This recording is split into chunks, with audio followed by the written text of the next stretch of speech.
Salut, c'est Boris, j'espère que vous allez bien. Aujourd'hui, on va répondre aux questions que vous m'avez posées pour cette FAQ suite au nouveau nom de la chaîne. Alors on va parler de toutes sortes de choses, certaines révélations un petit peu honteuses, comme le tout premier jeu auquel j'ai joué, les premiers jeux que j'ai achetés, et puis il y aura certaines informations plus concrètes liées à ce changement de nom, aux projets à venir sur la chaîne, ou à des trucs comme ma vie professionnelle, comment le jeu s'intègre dans ma vie de famille, etc. Bienvenue, vous êtes Rue du Jeu, c'est parti!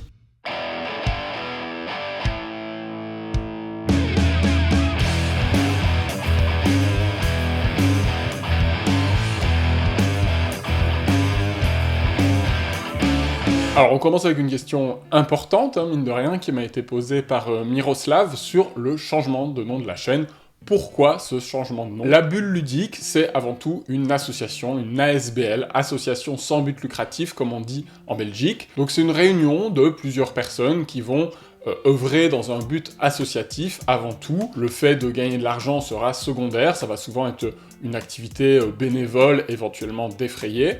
Et l'association La Bulle Ludique, elle est née en 2020, avec pour mission, pour envie de promouvoir le ludique au sens large, d'organiser non seulement des soirées-jeux, des événements liés aux jeux de société, mais aussi de manière plus large, des ateliers d'écriture, des ateliers slam, etc., pour encourager l'expression. Et le jeu rentre dans cet objectif-là, en ce qui permet de s'ouvrir aux autres, d'échanger, de dévoiler un certain potentiel cognitif, créatif, expressif, etc. Il se trouve que depuis la création de cette ASBL en 2020, de l'eau a coulé sous les ponts, le Covid est passé par là. Les événements dont j'étais principalement responsable avec Benjamin, donc les événements de soirée-jeux, d'après-midi-jeux, où on faisait jouer toute une série de personnes à des titres de notre collection qu'on avait envie de mettre en avant, on avait envie de faire passer le message que le jeu de société était pour tout le monde, autant les jeux un peu plus connaisseurs, montrer qu'ils pouvaient être accessibles, et puis de montrer qu'il y avait aussi des jeux d'ambiance qui pouvaient être pratiqués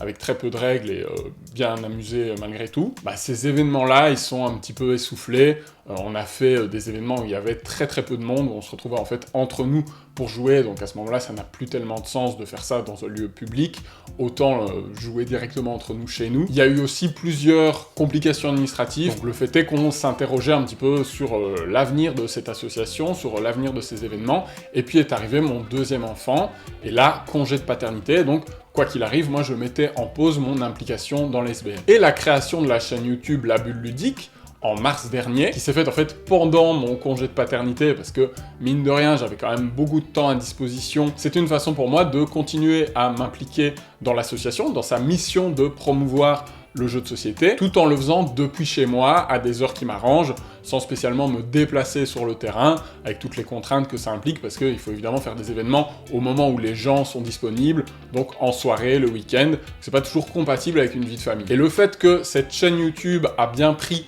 que moi j'y ai pris goût, que j'ai investi dans du matériel, etc., couplé à l'essoufflement de mon implication dans la SBL, ça m'a donné envie, en fait, de faire un pas de côté vis-à-vis de la SBL, en tout cas dans un premier temps, et de me reconcentrer sur cette chaîne YouTube, et donc ça demandait de changer de nom, de venir avec un souffle nouveau, et de clairement séparer cette activité du reste de l'association, dans laquelle pour l'instant je souhaite pas continuer à m'impliquer. Peut-être que ça reviendra plus tard, mais pour le moment j'avais envie de clarifier, de séparer les choses. Alors pourquoi ce nom Rue du Jeu? J'en parlais un petit peu dans la vidéo précédente. La Rue du Jeu, c'est ici. J'avais envie d'incarner l'espace que je possède maintenant depuis que j'ai déménagé en janvier 2023, où j'ai maintenant une pièce de 25-30 mètres carrés qui est vraiment dédiée au jeu, où je peux tourner, etc. Ça a aussi été ça, l'étincelle, le tremplin pour se mettre à cette chaîne YouTube qui me trottait dans la tête depuis longtemps. C'est pas juste un décor en fait, c'est aussi l'endroit où je passe la majorité de mon temps à jouer. Et donc j'avais envie que cet espace se retrouve jusque dans le nom de la chaîne. Et donc voilà, ce côté rue du jeu, finalement la rue qui est un endroit de passage, un endroit où on se rassemble aussi parfois, où on peut pourquoi pas manifester en faveur d'une cause, tout cet imaginaire-là me plaisait bien, et puis ça donne un nom à ce lieu qui est un endroit où on a pignon sur rue pour pratiquer toute une série de jeux de société, puisque j'en possède beaucoup, mais ça on va y revenir plus tard dans les FAQ. Toujours concernant la chaîne, on a cette question de Nathalie qui me demande où est-ce que je trouve le temps et la motivation pour partager toutes ces analyses, toutes ces découvertes, et puis combien de temps ça me prend de préparer une vidéo. Alors la motivation, c'est cette envie en fait de faire découvrir des nouveaux jeux de société au plus grand nombre, et de parfois s'écarter de l'actualité, de toute la hype qu'il y a autour des nouveautés, parce que moi bien sûr j'achète des nouveautés, mais je suis dans le monde du jeu depuis plus de 10 ans maintenant, et donc je possède aussi toute une série d'anciens titres que je continue à pratiquer, et dont parfois j'ai fait plus de 30, 40, 50, voire parfois plus de 100 parties, et donc j'ai un éclairage dessus, modestement, que je peux partager, et qui peut donner envie de s'intéresser à des jeux qui sont là depuis très longtemps, et qu'on peut aussi avoir à moindre prix, parce qu'ils sont trouvables d'occasion, parfois à 5-10 €. Donc dans cette idée de démocratisation du jeu de société, de le rendre accessible, y compris à des personnes qui n'ont pas les moyens d'acheter des nouveautés qui sont de plus en plus coûteuses, je trouve ça chouette aussi de pouvoir décaler le regard. Alors après, évidemment, je ne m'interdis pas de parler de nouveautés, la finalité c'est de donner toujours plus de curiosité du jeu de société aux passionnés qui ont déjà mis un peu la main sur ce hobby. Et puis la motivation, c'est aussi susciter la discussion, l'échange, le débat parfois, parce que évidemment, comme toute œuvre, l'appréciation d'un jeu de société, elle est subjective, je détiens pas une vérité absolue, mais c'est ça qui m'intéresse en fait, et voir que y a des jeux que moi j'ai beaucoup appréciés, comme, je sais pas, il y a quelques mois, moi j'ai vraiment bien aimé Astra ou The Number, et voir que ça ne rencontre pas l'approbation de tout le monde, c'est intéressant, ça invite à ouvrir son regard, à analyser ce qui peut déplaire aussi dans ces jeux-là. Ça permet, en fin de compte, d'établir des recommandations qui sont un petit peu plus poussées, et puis dans le cercle plus privé, quand on propose des jeux de société à quelqu'un, ça permet aussi de moins se tromper, d'avoir ce côté un petit peu, trouver le bon jeu pour la bonne personne, et avoir des sonneries d'alarme dans le cerveau, de dire « Ok, ce jeu-là, je sais qu'il est clivant, donc c'est peut-être pas celui-là que je vais présenter en premier à ces nouveaux joueurs pour les initier. » Alors combien de temps pour préparer une vidéo? C'est très variable. En fait, les vidéos les plus grosses, les plus chronophages de la chaîne, c'est les rétrospectives.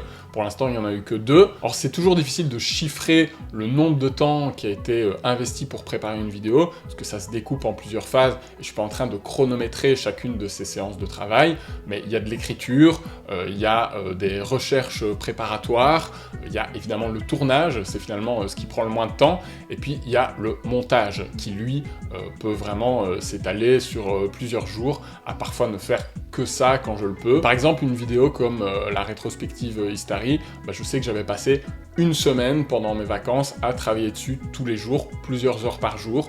Donc au final, on doit être sur entre 20 et 30 heures de boulot, je dirais. Et puis il y a évidemment des vidéos qui demandent beaucoup moins de temps, qui ne sont pas écrites, qui sont improvisées, qui sont parfois, c'est vraiment en me levant le matin que je me dis « Ah tiens, je vais faire une vidéo là-dessus ». Le dernier exemple en date, c'est la vidéo des jeux que j'ai emmenés pour partir en vacances. Vraiment, j'avais pas prévu de la faire. Donc là, il y a entre guillemets juste le temps du tournage et du montage. Le montage, ça me prend entre 1 à 3 jours en fonction de la quantité de boulot. Alors c'est pas des journées de 8 heures que je passe dessus, mais pour une vidéo de 20-30 minutes, on peut au moins compter une dizaine d'heures de montage, je dirais. Et puis après, il y a tout le côté mise en ligne de la vidéo, il faut créer la miniature, il faut rédiger la description avec les bons timecodes, le chapitrage dans la vidéo, il faut promouvoir la vidéo sur les réseaux sociaux pour qu'elle soit vue, il faut répondre aux commentaires. Donc tout ça est très chronophage, mais évidemment, ça se fait de manière diffuse sur le long terme, et donc je fais ça dans les moments de creux, dans les moments où j'ai du temps, où je suis pas en train de travailler ou de passer du temps avec ma famille. Donc voilà, tout le temps passé à faire ça est difficile à chiffrer, mais voici quelques éléments de réponse. On passe maintenant à un chapitre sur la ludothèque, parce que ça a aussi suscité toute une série de questions. Alors on me demande d'abord combien de jeux j'ai dans ma ludothèque, et est-ce que la ludothèque des enfants est séparée de celle des adultes. Alors combien j'ai de jeux adultes plus enfants, j'en ai 468 tout compris, alors oui, c'est vraiment beaucoup. Pendant longtemps, j'arrivais à maintenir la barre en dessous des 300, ce qui est déjà énorme, 300 jeux de société. C'était un peu le deal qui était fait avec mon épouse en disant « Tu verras, j'en aurai jamais plus de 300 ». Et puis ma fille est arrivée avec l'envie de partager cette passion avec elle dès qu'elle a eu l'âge de jouer, donc on a commencé quand elle avait 1 an. Et du coup, l'achat de tous ces jeux enfants a fait passer la ludothèque au-delà de la symbolique barre des 300, et une fois que cette barre était franchie, tout était c'était permis, clairement, il y avait plus de limites, plus de retenue. Pendant un moment, j'ai dit que je dépasserais pas les 400, et puis voilà. On est aujourd'hui plus proche des 500 que des 400, malheureusement. Bon, après, j'ai 25 mètres carrés à remplir, hein. Il en faut des jeux pour habiller tout cet espace. Alors, la ludothèque des enfants est séparée de celle des parents. La ludothèque de ma fille, elle se trouve à l'étage, en fait. Elle a ses propres armoires, et elle a à peu près une cinquantaine de jeux qui sont à elle. Et les jeux dits pour adultes, en tout cas pour plus grands, ils sont rassemblés ici dans cette pièce. On me demande aussi si je devais garder qu'un seul jeu, ce serait lequel. Bon, bah, c'est très compliqué. Mon jeu préféré, j'en ai déjà parlé, c'est Race for the Galaxy. Mais est-ce que je ne garderais que celui-là, sachant qu'il est très complexe d'initier des gens à ce jeu et que j'y joue essentiellement avec une seule personne, la même depuis des années. Il faudrait que mon entourage se force à rentrer dedans et ça serait compliqué. Mais en même temps, c'est vrai que c'est un jeu dont je pense que je ne me lasserai jamais. Si je devais citer un autre jeu, je citerais probablement un jeu expert qui a quand même une forme de profondeur intéressante, mais qui est très accessible dans ses règles. Donc je pense évidemment au Istari. Si je devais en citer un, je dirais Assyria par exemple. Toujours sur la ludothèque, cette question d'Emeline, combien de jeux rentrent par an ou par mois dans ta ludothèque et combien en sortent? Dans un monde idéal, il faudrait que les achats s'équilibrent à peu près avec les jeux que je revends, mais ça se passe pas du tout comme ça. Déjà parce que comme tout collectionneur, j'adore acheter des jeux, j'adore en posséder de nouveaux, j'adore ce moment où tu reçois un carton, tu commences à les déballer, à dépuncher. Alors des jeux à vendre, j'en ai toujours, hein. Régulièrement je sélectionne des jeux qui sortent plus ou qui correspondent plus trop, quand t'es remplacé par d'autres qui sont similaires mais un peu mieux. Je cherche à les revendre sur des groupes Facebook, sur Ocaseo, etc. Mais c'est parfois très difficile en fait. Je trouve ça pas évident de parvenir à revendre des jeux à un prix décent. Pour donner des chiffres, les mois particulièrement fast, notamment celui d'octobre où je vais à Essen et je reviens les bras chargés de jeux, on peut être sur 10-15 ajouts sur le mois dans la ludothèque, et pour les ventes, c'est beaucoup plus épisodique. Tous les X temps, je mets une liste d'une dizaine de jeux dont je veux me séparer, mais c'est pas pour autant qu'ils partent tous, malheureusement. Et l'équilibre entre les achats et les reventes n'est jamais atteint, ce qui fait que ma ludothèque continue de gonfler. Il y a un moment, il va falloir trouver une solution radicale, peut-être donner des jeux si j'arrive pas à les revendre, pourquoi pas. Alors ensuite, il y avait cette question de Samuel qui me demande comment maîtriser une envie irrésistible d'acheter un jeu qui soit à un coût élevé, ou encore pour lequel tu n'as pas les joueurs, mais tu as vraiment envie de l'avoir. Pour moi, cette question, elle se pose pas tant que ça, parce que si j'ai vraiment pas les joueurs pour un jeu, je vais pas l'acheter en fait. Ça paraît bête dit comme ça, mais effectivement, il y a plein de joueurs et joueuses qui vont céder à la tentation et quand même acheter un jeu en se disant « Ah, je vais y arriver, je vais faire jouer mes potes, etc. » Mais en fait, c'est extrêmement difficile, et si c'est pour qu'on tombe dans la charité où les gens jouent au jeu pour vous faire plaisir une fois, et puis que effectivement ça leur correspond pas, et que du coup le jeu il va rester au placard après, c'est d'autant plus décevant en fait, donc on est moins déçu si on est lucide et qu'on ne l'achète pas à la base. Par contre, du fait que j'ai les moyens, que c'est ma passion numéro 1, etc., je vais pas rechigner à dépenser parfois des sommes qui sont effectivement exagérées pour acheter des jeux si je pense vraiment que j'ai les joueurs, que j'ai le public. Le dernier exemple en date, c'est Marrakech. Moi j'ai pas voulu attendre l'Essentiel Édition. J'ai claqué 130 € dans une version qui est pas la Deluxe, qui est celle entre les deux, la classique je crois. Donc oui, bien sûr que 130 € c'est cher, bien sûr que c'est trop cher pour le jeu en soi, mais ça me dérange pas tant que ça, parce que Marrakech, j'ai à fond le public pour y jouer, j'ai déjà pu le sortir plein de fois, il y a plein de gens autour de moi qui l'apprécient, et donc quelque part l'investissement il est pas perdu, il a du sens, il permet à toute une communauté de joueurs autour de moi de profiter de ce jeu-là, donc voilà, ça me dérange beaucoup moins. Si j'avais claqué 130 € dans un jeu auquel personne ne veut jouer parce qu'ils sont pas le public, là clairement ça m'embêterait beaucoup plus. Et cette raison-là, cette envie d'être un peu rationnel dans les choix d'achat, elle vient tout simplement du fait que ça fait longtemps que je suis dans le monde du jeu et que j'ai pu commettre certaines erreurs, comme acheter des jeux pour lesquels j'avais pas le public, et puis il y a une forme de rédemption, on se dit ok, une fois pas deux, quoi, plus jamais. Il y a une excellente vidéo d'ActuaLOL qui parle de ça, des erreurs qu'on commet quand on est dans le monde du jeu. Il faut être très prudent par rapport à ça, ne pas brusquer les joueurs autour de nous, sinon on risque de les perdre pour toujours. Et pour refermer ce chapitre, il y avait une question qui rejoint un peu celle sur l'envie irrésistible d'acheter un jeu,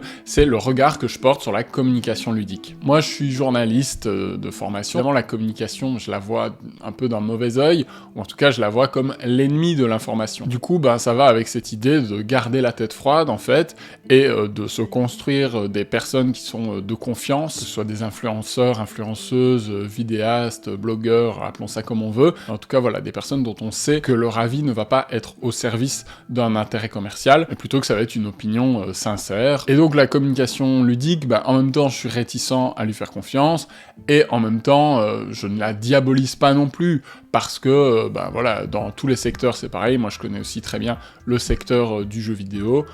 Voilà, l'idée c'est avant tout de faire vendre, c'est normal, c'est un métier comme un autre. Donc moi je vais accorder beaucoup plus d'intérêt à un article dans Plateau qui est d'une part informatif et puis d'autre part argumenté, critique, qu'à une publicité, qu'à un post d'un éditeur sur les réseaux sociaux, mais en même temps, il est normal que cette communication se fasse, et faudrait pas tomber dans l'excès inverse, où on communique pas sur les jeux, et personne ne sait qui sortent. Il y a comme ça des excellents jeux qui sont un peu tombés dans l'oubli par manque de communication à leur sujet au moment de leur sortie, donc voilà, je trouve qu'il est normal de communiquer, c'est de bonne guerre, et c'est à nous, joueurs et joueuses, d'avoir un esprit critique, et de pas tomber dans le panneau à la première réclame venue. Ensuite, il y a tout ce qui concerne l'aspect boulot, et là, il y a une question d'Emeline qui me demande tout simplement ce que je fais dans la vie, et est-ce qu'il y a un lien avec YouTube et les jeux de société. Alors, oui et non. J'en ai déjà parlé dans une vidéo, mais qui n'a pas très bien marché, celle sur les adaptations de jeux vidéo en jeux de société. D'ailleurs, c'est une vidéo que moi je considère assez intéressante, en tout cas elle m'a demandé beaucoup de travail de réflexion et d'écriture, donc n'hésitez pas à la rattraper si vous pensez que le sujet peut vous intéresser de près ou de loin. Comme je l'explique dans cette vidéo, moi j'ai d'une part une casquette universitaire. Donc en fait, je suis journaliste de formation, j'ai fait un cursus de journaliste, donc bachelier puis master à l'université de Liège, et il se trouve que j'ai été directement à la fin de mes études, en 2015, engagé comme assistant. Donc un assistant à l'université, en tout cas dans la filière que je connais, c'est quelqu'un qui va travailler avec un professeur, et donc d'une part l'aider, l'assister dans ses tâches pédagogiques, donc ça peut être encadrer des stages, ça peut être donner certains cours, et d'autre part faire de la recherche. Donc je suis assistant-chercheur, et donc j'ai la moitié de mon temps de travail en tant qu'assistant qui est aussi dédié à étudier un domaine, à faire des recherches le concernant, et moi j'ai choisi de m'inscrire dans un champ qui est évidemment à la fois lié aux pratiques journalistiques, mais aussi à la sphère des jeux vidéo. Parce qu'au moment où je suis arrivé à l'université, se créait un laboratoire lié à l'étude des pratiques culturelles autour du jeu vidéo, qui s'appelle le Liège Game Lab, et moi j'ai décidé de travailler sur les journalistes spécialisés en jeux vidéo, avec cette question de leur pratique d'investigation. Est-ce qu'il est possible de faire de l'enquête très poussée quand on travaille sur le jeu vidéo, et aussi comment cette presse qui historiquement était très vue comme du divertissement, un côté loisir, un côté euphorie autour du jeu vidéo, avec une économie discutable, puisque les publicités qui finançaient la presse spécialisée en jeux vidéo étaient aussi ce qui la faisait vivre, donc évidemment ça pose des questions en termes de déontologie journalistique, de distance avec le sujet, etc. Tiens, comment est-ce que l'enquête se plaçait dans ce milieu particulier? Ça m'a valu d'écrire un bouquin sur l'histoire de la presse magazine du jeu vidéo, avec un collègue qui s'appelle Yves Brem, puis j'ai fait une thèse que j'ai défendue en février 2022, qui s'appelle Enquête d'enquête, qui sera bientôt elle aussi adaptée en bouquin. Et évidemment, cette activité-là, elle n'a pas un lien direct avec le jeu de société, et en même temps, ça me permet de baigner dans les sciences du jeu, donc qu'est-ce qui fait qu'un jeu est ludique, qu'est-ce qui fait qu'une œuvre peut être qualifiée de jeu, et puis ça me fait réfléchir à l'univers des médias, à Twitch, à YouTube, à comment ces canaux ont pris de la place et ont rendu le journalisme parfois moins pertinent, ou en tout cas moins accrocheur, moins réactif. Mon activité d'assistant-chercheur à l'université, c'est un mi-temps, et j'ai un autre mi-temps depuis 2016, c'est un emploi d'animateur-formateur à l'ASBL CEPAGE. Et là, pour le coup, le lien avec le jeu de société est beaucoup plus direct, puisque au début, j'étais engagé comme animateur formateur 2.0, c'est-à-dire que je m'occupais justement de l'éducation aux médias, de la vidéo, de l'utilisation du smartphone, des réseaux sociaux, de tous ces sujets-là. Donc en tant qu'animateur, ça veut dire faire des activités avec les jeunes pour développer leur expression, leur esprit critique, et puis en tant que formateur, donc avec des adultes qui, eux, travaillent avec des jeunes pour les former à des nouvelles techniques, à des nouvelles méthodes, et pour leur donner des clés pour ensuite pratiquer, questionner ces outils-là avec les jeunes qui les entourent dans leur travail. Mais petit à petit, je suis sorti de cette niche-là des nouveaux médias, et j'ai commencé à faire arriver le jeu de société dans mon travail, le jeu de société coopératif notamment, comment est-ce qu'il permet de développer une ouverture aux autres, comment est-ce qu'il permet d'éveiller à la solidarité, de réfléchir au vivre ensemble, d'être une interface pour le dialogue, la discussion, l'expression. Puis aussi, on s'est carrément mis à créer nous-mêmes notre propre jeu de société qui s'appelle Oppression. Si ça vous intéresse d'ailleurs, j'avais prévu de faire une vidéo sur le sujet. Si ce processus de création d'un jeu de société dans le domaine associatif vous intéresse, n'hésitez pas à me le dire en commentaire. Donc, le jeu de société prend une place importante dans mon travail au Cépage, parce que tout simplement j'ai la chance d'avoir un entourage professionnel ouvert et qui accepte qu'on sorte de la case dans laquelle on avait été mis à la base, qui est enthousiaste à l'idée d'insuffler des nouvelles pratiques, des nouveaux domaines au sein de notre travail. Je suis très content de pouvoir faire intervenir le jeu de société dans mon parcours professionnel. Et enfin, est-ce que j'ai d'autres passions? Oui, avant tout la musique, donc quasiment toute la musique que vous entendez sur cette chaîne, elle est produite par mon groupe de musique, en fait, dont je suis batteur. D'ailleurs, ma batterie électronique est juste là. Et donc, ce groupe qui s'appelle Riverstone, qui est un groupe de rock, les autres musiciens du groupe m'autorisent gracieusement à utiliser notre musique pour habiller les vidéos, le générique, etc.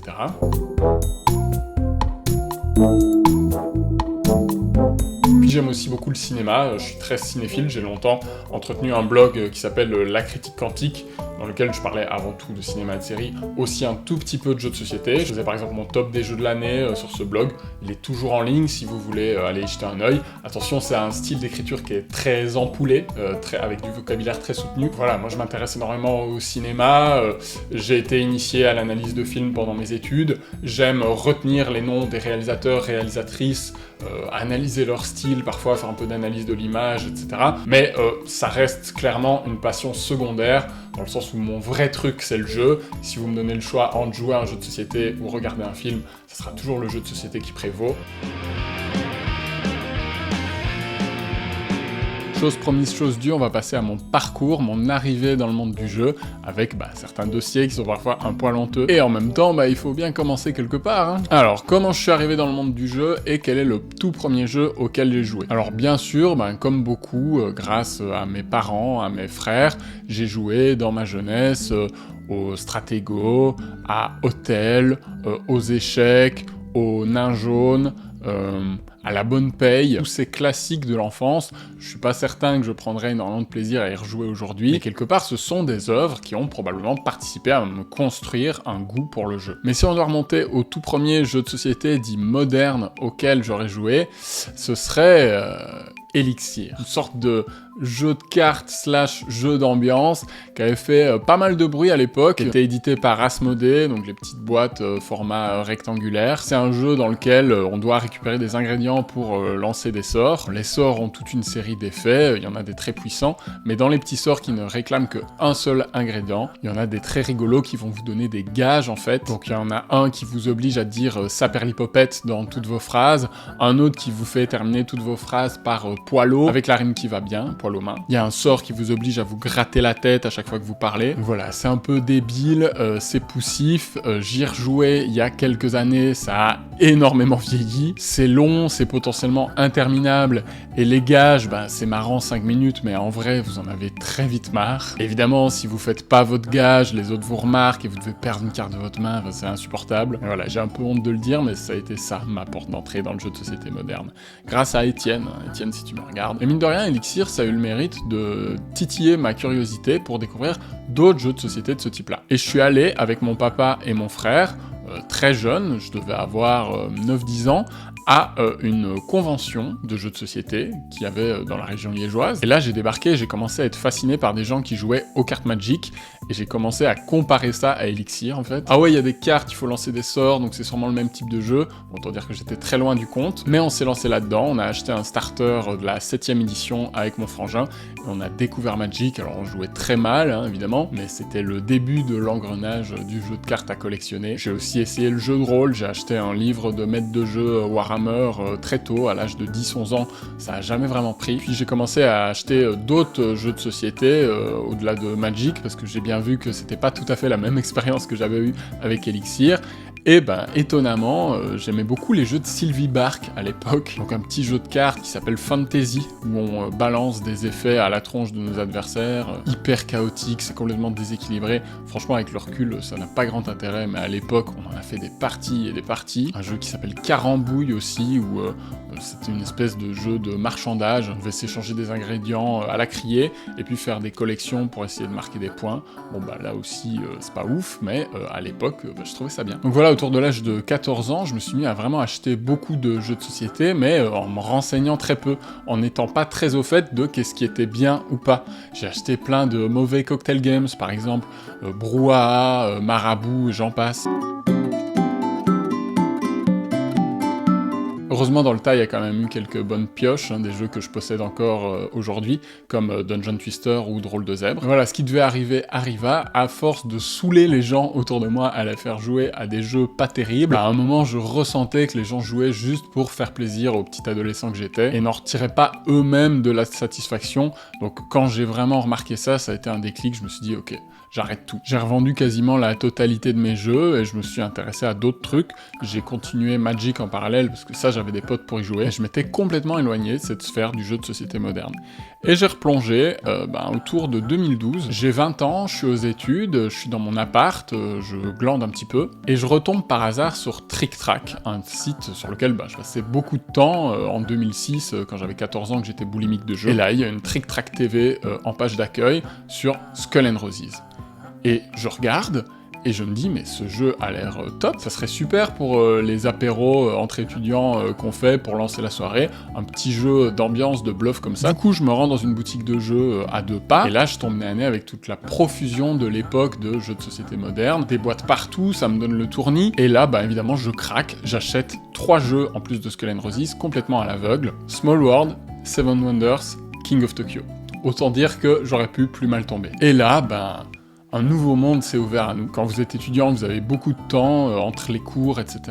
Là, à la place de glander dans les bars ou devant la télé, maintenant, on jouait aux jeux de société. J'avais la chance d'être en appart dans un lieu central, donc il y avait tout le temps des allées et venues, il y avait tout le temps du monde qui était là. Donc merci Trick Track, merci Skull and Roses de m'avoir fait replonger dans ce monde fabuleux, dans lequel je suis encore aujourd'hui, avec un plaisir immense. Alors enfin, une dernière partie qui est liée à mes goûts et mes arguments. Donc il y a une question très intéressante de Miroslav qui me dit que j'argumente souvent, et je suis pas le seul à le faire d'ailleurs, que la meilleure configuration c'est 2 joueurs. Est-ce que le contrôle c'est ce que cherchent les joueurs dits experts? Alors c'est une question très intéressante et elle suscite énormément de débats. La configuration, il y avait une très bonne vidéo des voituriers ludiques à ce sujet. Ils débattaient du nombre de joueurs qui devraient être indiqués sur une boîte.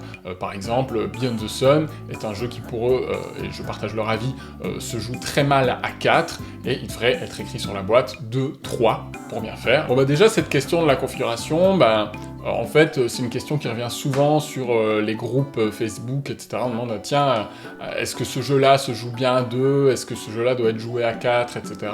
Et donc moi ça fait partie de l'expertise, en tout cas de l'avis développé, bien qu'il reste subjectif, que j'ai à apporter, donc j'aime bien y répondre, parce que voilà, ça fait partie du service que je peux rendre en fait. Par contre, je ne préfère pas tous les jeux à 2. Par exemple, récemment, La Grande Jack, j'ai essayé à 2 et à 3, je vais clairement préférer y jouer à 3 parce que l'interaction y est un petit peu plus tendue. D'ailleurs, ma ludothèque est organisée en fonction des nombres de joueurs, ça c'est pratique parce qu'en fonction des gens qui sont là, je sais, tiens, si on est 3, je vais plutôt aller voir du côté des jeux spécifiquement à 3. Si on est 2, j'ai tout un espace qui est dédié aux jeux que je préfère pratiquer à 2. Et clairement, je préfère pas jouer à tous les jeux à 2.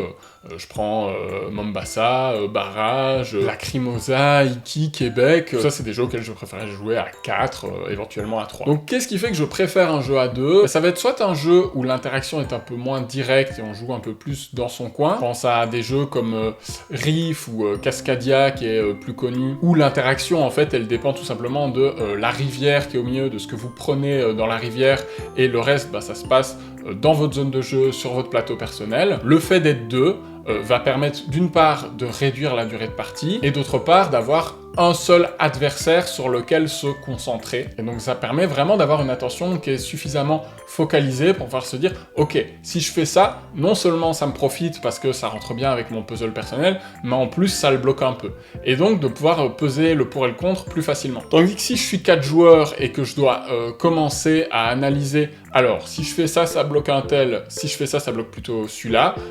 Quel joueur, joueuse est-ce que je vais préférer bloquer ?» Bon alors attends, ça me demande de voir qui me semble plus en tête dans les points de victoire. Oui, mais je dois prendre en compte aussi les éléments d'objectif de fin de partie, etc. Je trouve qu'on n'en sort plus et on en vient à des cas d'analysis-paralysis ou de jouer un peu à l'instinct, et ça peut donner des phénomènes qui pour moi sont un peu regrettables, comme du kingmaking ou ce genre de choses. En tout cas, sur des jeux qui sont plus cérébraux, ça peut être embêtant. Encore une fois, c'est mon point de vue et je peux tout en fait entendre qu'on s'en fiche et qu'on préfère jouer à nombreux pour tout simplement partager cette activité avec l'ensemble des personnes dans notre cercle proche qui sont intéressées par le fait de jouer. Et probablement que plus tard, quand mes enfants seront en âge de jouer à tous les jeux qu'on pratique avec mon épouse, je vais peut-être me retrouver à jouer à certains jeux qu'on pratique exclusivement à 2, à 4, tout simplement pas parce que je préfère y jouer à 4, mais parce que je préfère les inclure avec moi à la partie. Et pour ce qui est du contrôle, oui, ça peut rentrer en ligne de compte, clairement. C'est pas toujours ce que je recherche, il y a plein de jeux que je pratique juste parce qu'ils sont fun, des jeux d'adresse, des jeux comme Flying Goblin où on catapulte des petits meeples, c'est pas du tout le contrôle que je vais rechercher évidemment, mais un jeu comme Elawa qui fait que je l'apprécie particulièrement par tout le côté contre-draft sur la récupération des ressources, les cartes que je vais sélectionner au milieu et tout ça, fait que je préfère le pratiquer à 2, parce que, encore une fois, je peux me concentrer sur le blocage d'une personne en particulier. Mais j'y ai joué à 3 et à 4, et oui, il n'y a pas de souci, ça n'en fait pas un jeu ignoble. C'est pas des règles sacro-saintes, en fait, et il y a des jeux dans ma ludothèque qui sont rangés dans les 5 joueurs, dans les 4 joueurs. Ça veut pas dire qu'on peut pas le sortir à 2 pour découvrir, et inversement, ça veut pas dire qu'un jeu comme Dominion, que je préfère à la base jouer à 2 joueurs, si on est 4 et que les gens ont vraiment envie de jouer à Dominion, je vais pas non plus péter un câble et jeter ma boîte par la fenêtre. Alors on me demande aussi si je m'intéresse pas aux jeux de figurines. Eh non, pas trop, et en même temps, j'ai pas énormément pratiqué. En fait, si on doit revenir au grand schisme Ameritrash versus jeu à l'allemande Eurogame, moi je suis clairement, vous l'aurez compris, plutôt du côté Eurogame de la barre, si tant est qu'il y ait du sens à faire ces grandes oppositions. Et jeter des brouettes de dés, ça peut m'amuser dans un jeu court comme un Las Vegas ou ce genre de choses. Mais ce que je reproche aux jeux de figurines, et encore une fois je suis pas un gros connaisseur, mais pour ceux que j'ai pratiqués, c'est que c'est des parties très longues, d'1h30, 2 heures, 3 heures parfois, et dont l'issue va se décider au lancer de dés en fait. Alors je caricature, je simplifie un peu, mais voilà, c'est ce que j'ai retenu de mes parties de Blood Bowl, de mes parties de Mordheim aussi, et puis c'est des jeux assez précis, il faut 1 mètre, il faut mesurer sur la table, etc. Moi clairement ça me fatigue, j'ai envie que l'action elle soit un peu plus immédiate, un peu plus rythmée, et c'est pour ça que j'aime énormément les jeux de société qui sont fluides d'ailleurs. Alors je vois très bien ce que les amateurs de jeux de figurines peuvent en retirer, le côté immersion dans un thème. Ok, moi ça me parle pas, c'est pas du tout quelque chose d'important pour moi, les thèmes dans les jeux de société, ça peut l'être, j'aime quand un jeu a un bel écho thématique, mais voilà, c'est pas pour rien que j'adore les jeux de Stefan Feld, dont les thèmes sont très secondaires. Moi ce qui m'intéresse c'est avant tout la mécanique, et puis tout le côté peinture, construction de son armée, etc. Moi je suis pas du tout assez minutieux pour moi, j'aurais clairement pas la patience de faire ça. Il y a clairement plein d'autres jeux sur lesquels se pencher, qui font que je peux laisser les jeux de figurines de côté sans trop de regrets. Il y avait aussi Invaders qui me demandait ce que je reproche aux Garfield Games. Alors les Garfield Games, c'est ces jeux de Shem Phillips, donc Mer du Nord, Royaume de l'Ouest, machin du Sud, là, etc. Alors effectivement, je suis pas fan de ces jeux, et en même temps, j'ai pas un degré d'expertise très élevé dessus, puisque j'ai joué à Pierre de la Mer du Nord, que j'avais acheté, j'ai dû faire 2-3 parties, et puis je l'ai revendu parce qu'il m'amusait clairement pas. Et puis ensuite, quand j'ai rencontré Benjamin, il m'a rabâché les oreilles avec Architecte, Paladin, Vicomte. Bon, j'ai daigné, après une large insistance de sa part, à essayer Paladin, qui m'a pas plus emballé. Je me suis retrouvé à me dire tout ça pour ça à la fin de la partie. Et puis récemment, j'ai retenté l'expérience avec Voyageur du Tigre du Sud. Je vais pas dire que j'ai détesté ma partie, mais là encore, c'est vraiment pas le coup de foudre. Alors, qu'est-ce que je reproche à ces jeux? Ben, moi, je les trouve boursouflés. Ça dégueule d'iconographie,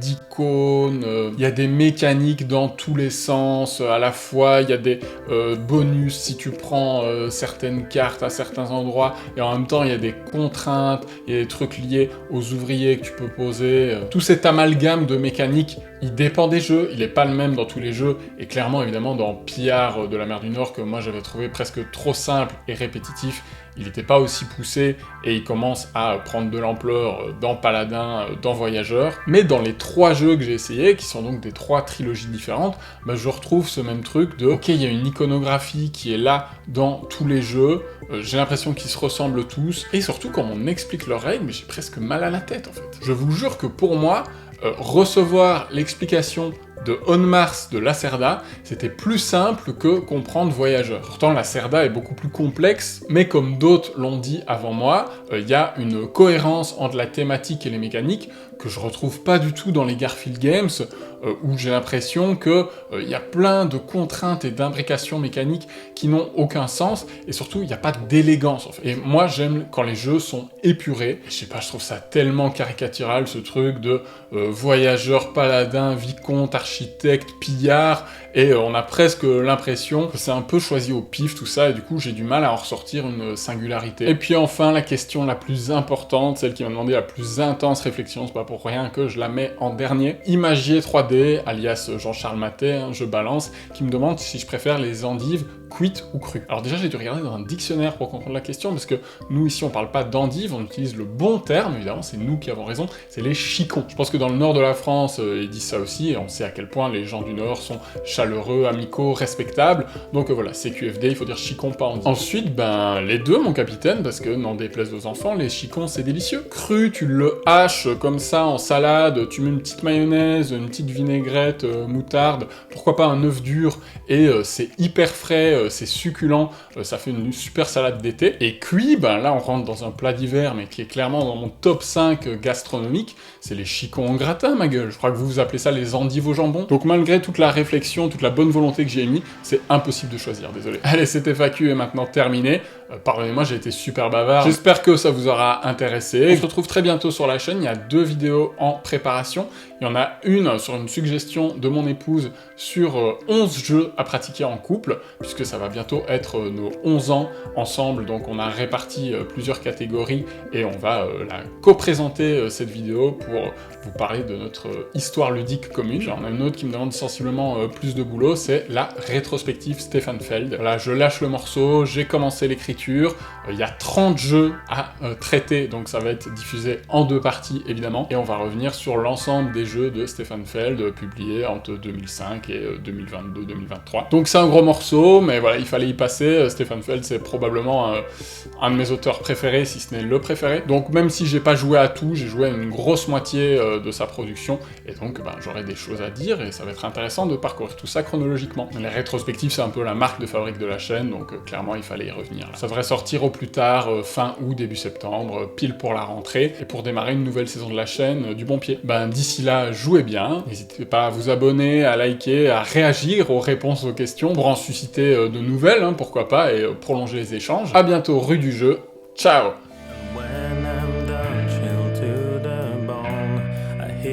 Voice over the phone, I can't resist, I must go, but there's no time.